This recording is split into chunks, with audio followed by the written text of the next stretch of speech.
Hello students, welcome to my YouTube channel Chemistry by HK Sir, and I am HK Sir, your chemistry mentor for board classes as well as NEET and JEE exams preparation. Students, in this video हम discuss करेंगे tricks to solve problems on valence bond theory, in short VBT. Okay students, जैसे कि पिछली video में मैंने आपको Werner theory के बारे में बताया, शॉर्ट ट्रिक्स बताई उसकी, ठीक ऐसे ही शॉर्ट में हम वैलेंस बॉन्ड थ्योरी के क्वेश्चंस को कैसे सॉल्व कर सकते हैं वो हम यहाँ डिस्कस करने जा रहे हैं। ओके स्टूडेंट्स, इस ट्रिक को करने के लिए हमें सबसे पहले हमें क्या पता होना चाहिए कि हमारे लिगेंड्स स्ट्रॉन्ग कौन कौन से लिगेंड्स होते हैं और वीक लिगेंड्स कौन कौन से होते हैं। ओके स्टूडेंट्स, ऐसे लिगेंड्स जिनका जिस भी लिगेंड का डोनर एटम कार्बन हो, नाइट्रोजन हो, ओके स्टूडेंट्स, और फॉस्फोरस हो, कार्बन हो, नाइट्रोजन हो और फॉस्फोरस हो, वो सब के सब लिगेंड्स हमारे क्या होंगे? स्ट्रॉन्ग लिगेंड्स होंगे। वो सब के सब हमारे स्टूडेंट्स स्ट्रॉन्ग लिगेंड्स होते हैं, जिनका भी डोनर एटम कार्बन, नाइट्रोजन और फॉस्फोरस होता है। वो सब के सब स्ट्रॉन्ग लिगेंड्स कहलाते हैं। ओके स्टूडेंट्स, ये बात हमें यहाँ याद रखनी है, ज़रूर है।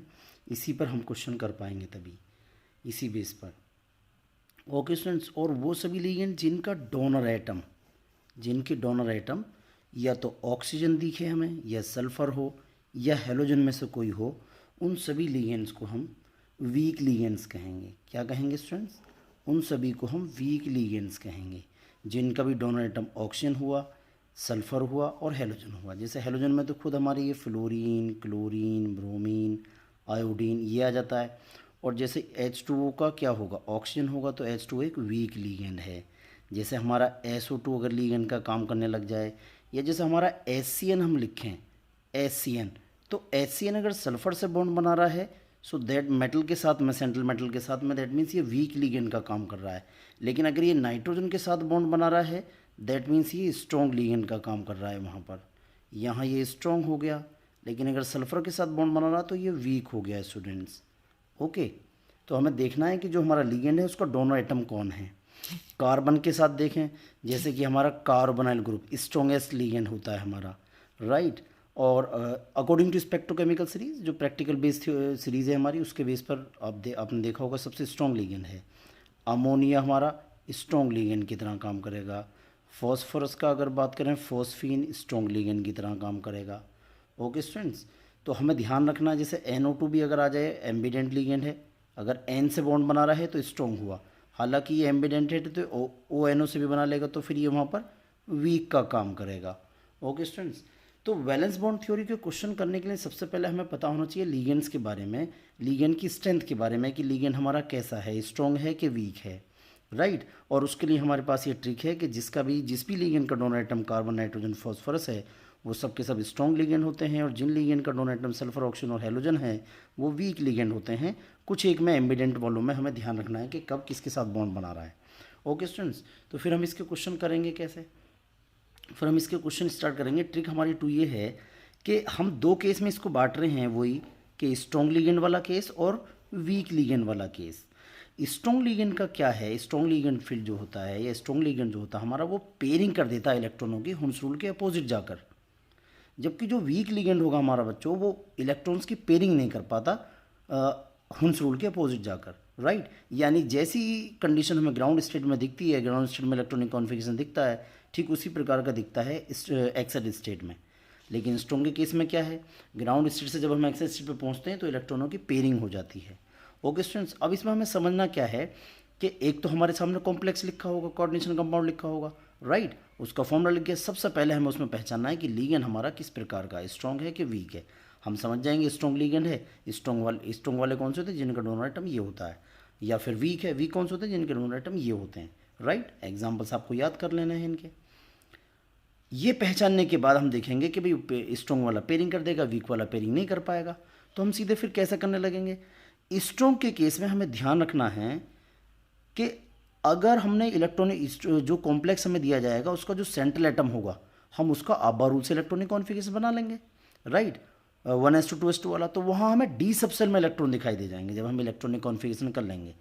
तो इलेक्ट्रॉनिक कॉन्फ़िगरेशन करने के बाद कॉम्प्लेक्स में जो सेंट्रल एटम दे रखा है उसका इलेक्ट्रॉनिक कॉन्फ़िगरेशन करने के बाद यदि हमें पता चलता है उसमें आता है कि जो हमारी डी सबसेल है उसमें ओड इलेक्ट्रॉन है, तो उस केस में आप जानते हैं सारे इलेक्ट्रॉन पेयर्ड नहीं हो पाएंगे स्ट्रॉन्ग होने पर भी, तो एटलीस्ट एक इलेक्ट्रॉन वहाँ अनपेयर्ड रह जाएगा।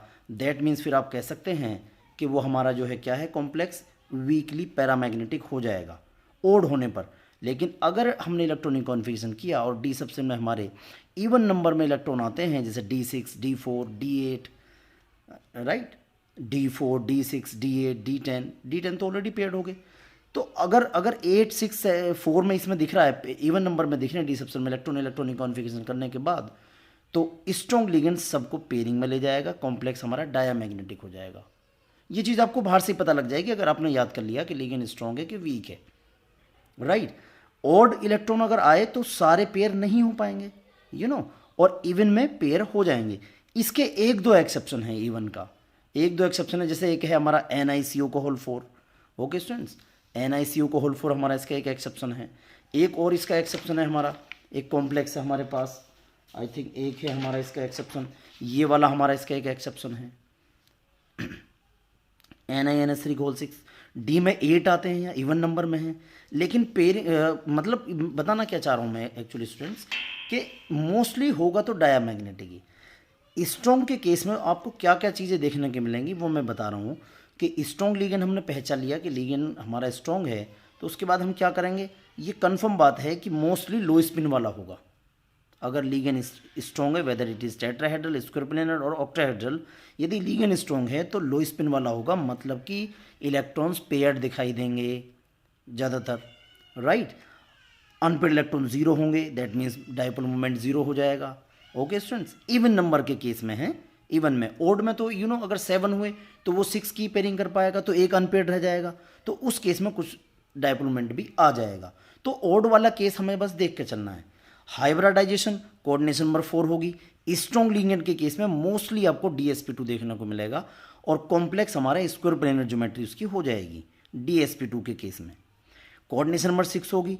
स्ट्रॉन्ग के केस में D2sp3 देखने को मिलेगा आपको, हाइब्रिडेशन जब आप निकालेंगे तो ये आएगा और ज्योमेट्री ऑक्टाहेड्रल होगी स्ट्रॉन्ग के केस में। एक एक्सेप्शन हो गया NiCO को होल 4, मैं आपको बता रहा हूँ NiCO को होल 4 इसका एक्सेप्शन हो गया। CO एक स्ट्रॉन्ग लिगेंड है, लेकिन इसमें हाइब्रिडाइजेशन बच्चों sp3 आता है, इसको हम करके भी देखेंगे आगे, राइट। और ये आउटर ऑर्बिटल कॉम्प्लेक्स कहलाता है। इसके अलावा अगर कोऑर्डिनेशन नंबर 4 में हम देखें तो कॉम्प्लेक्स स्ट्रॉन्ग के केस में कॉम्प्लेक्स इनर ऑर्बिटल होगा, ज्योमेट्री स्क्वायर प्लेनर आएगी कोऑर्डिनेशन नंबर 4 होने पर, क्योंकि हाइब्रिडेशन DsP2 आएगा, राइट। और कोऑर्डिनेशन नंबर 6 होने पर D2sp3 हाइब्रिडेशन आएगा, ज्योमेट्री ऑक्टाहेड्रल होगी। कोऑर्डिनेशन नंबर 4 का एक ही हमारे पास एक्सेप्शन है, राइट। तो ये हमें ध्यान रखना है।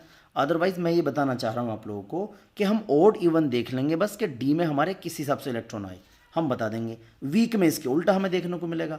वीक में तो चाहे ओड हो इलेक्ट्रॉन, ओड में हो, ओके स्टूडेंट्स, ये इवन नंबर में इलेक्ट्रॉन प्रेजेंट हो डी सब सेल में, पैरामैग्नेटिक ही होगा, अनपेयर्ड इलेक्ट्रॉन जरूर दिखाई देंगे बिकॉज वीक लिगेंड पेयरिंग नहीं कर पाएगा, ओके।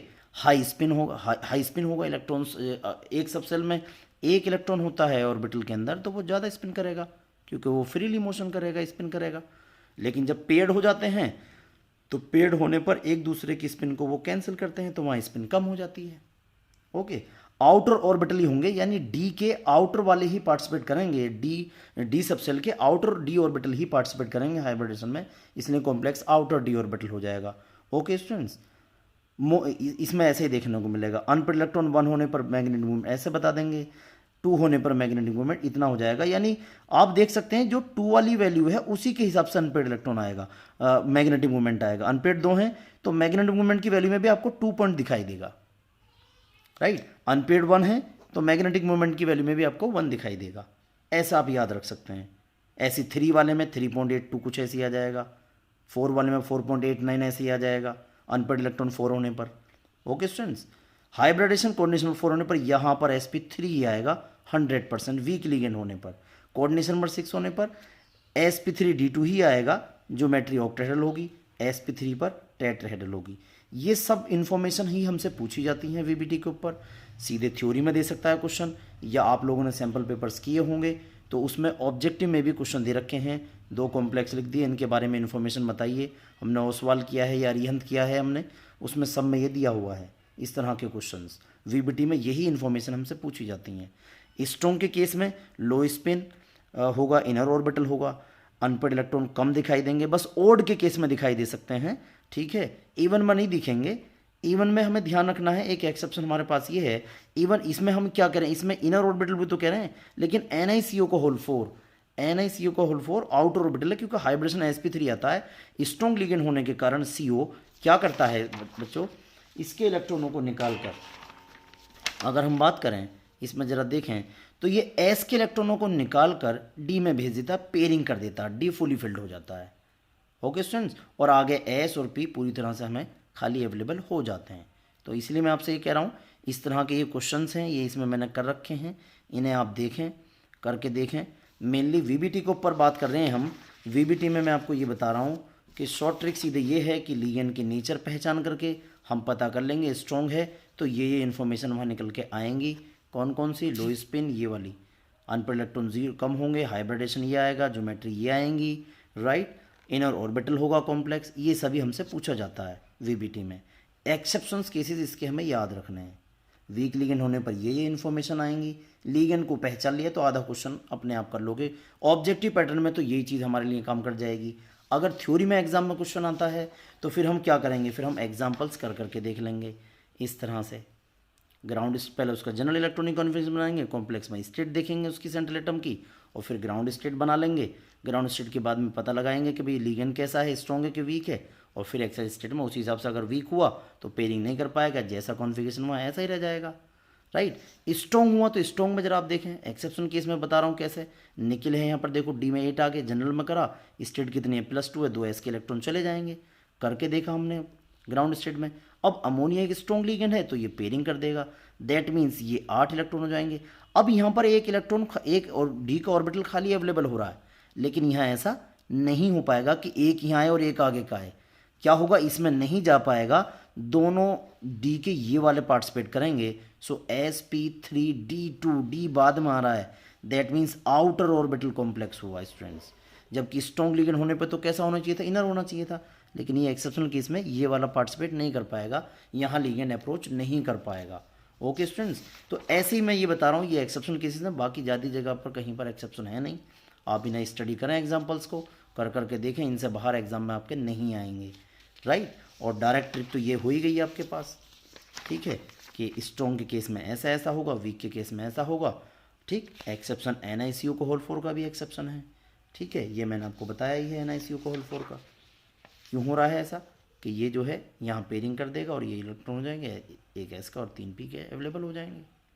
ओके स्टूडेंट्स, सो इस वीडियो में इतना ही, और मैं आगे भी आपको फिर वीडियो आपके लिए बनाता हूँ CFT के ऊपर, वो भी भेजता हूँ। Thank you students.